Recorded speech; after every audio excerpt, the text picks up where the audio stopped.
Oman తీరంలో America జరిపిన దాడులకు ముగ్గురు భారతీయులు బలవగా ఇందులో ఏపీ వాసున్నారు.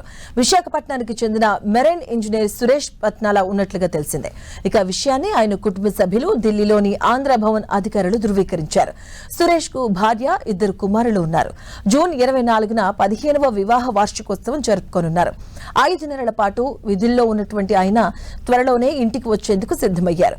ఇంతలోనే ఆయన మరణించారని తెలియడంతో కుటుంబ సభ్యులు కన్నీరు మున్నీరుగా వెలిపిస్తున్నారు. బుధవారం ఒమన్ తీరంలో ఎంటీ సెటబెల్ అనే ఆయిల్ ట్యాంకర్ పై అమెరికా బలగాలు దాడులు చేశాయి.